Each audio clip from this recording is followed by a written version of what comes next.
Lee Clark. Leonidas Clark. Leonard Clarkimus III. You've done it again. It's funny I call you the third because this is your third intern MVP of the race award. Boy, you just love collecting these, don't you? What a driver you are, Lee Clark. And this weekend at Imola proved once again that you are driving out of your skin.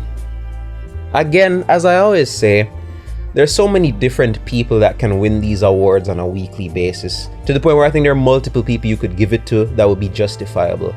I have chosen to give it to Lee Clark once more. But why, you ask? Well, let's do a little rundown. So it was Saturday, Q2 for the Emilia Romagna Grand Prix.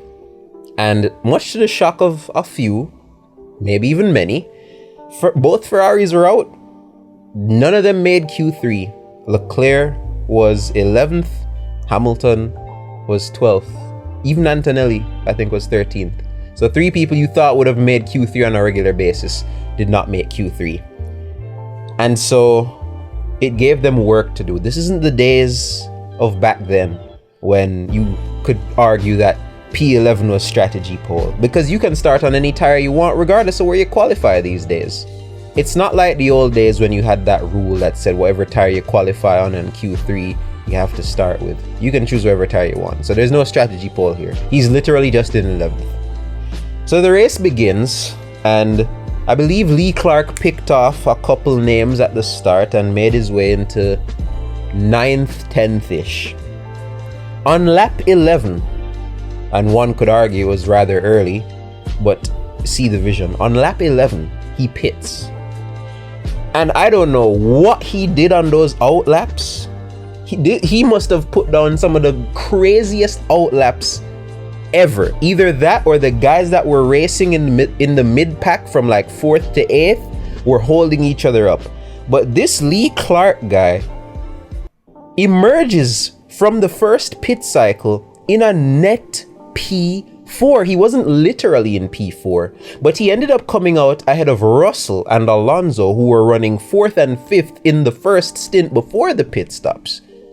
So basically, everyone that's ahead of Leclerc, with the exception of the 2 McLarens and Verstappen, were destined to pit, which would have promoted Leclerc to P4 from 11th on the grid already. But then something happens.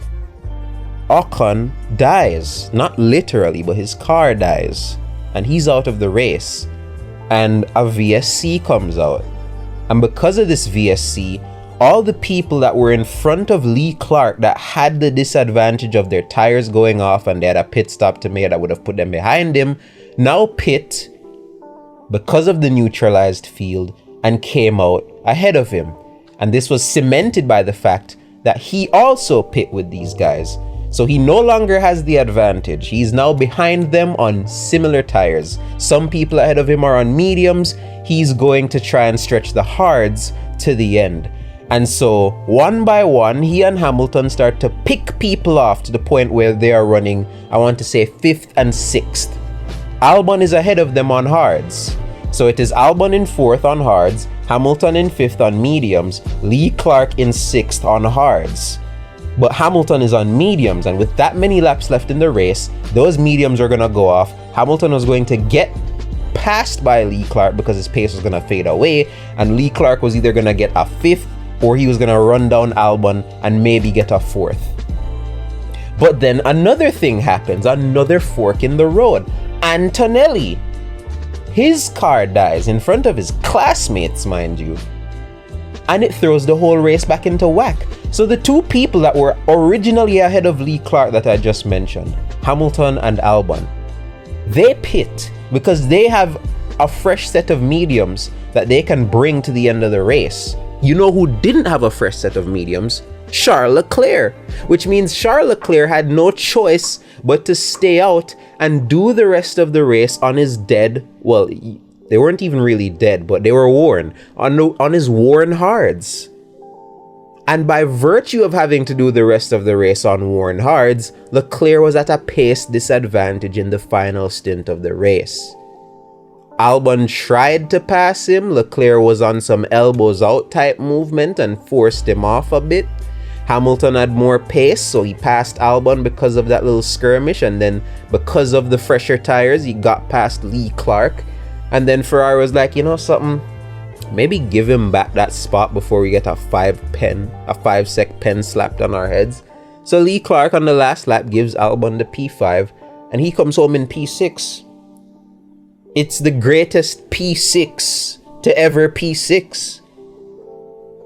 Charles Leclerc has done it again, chat. He really has, man. He's moving me, man. He's been moving me ever since last year. And this race is just another piece of the puzzle. Am I becoming Lek Fossey? I hope not. I don't like some Lek Fossey. I don't like some Lek Fossey. I'm not trying to be amongst them sometimes. But I'm seeing their vision, man. This guy is something else, bro. This guy is a demon. He really about that life. He really is. Charles Leclerc, man. What a driver he is. What a driver he is. And he proved it again. We're better than in front of the Tifosi. And yes, he got the P6. Yes, he lost to Hamilton in a race for the first time all year. But in terms of driving, in terms of the driving performance, I fail to see who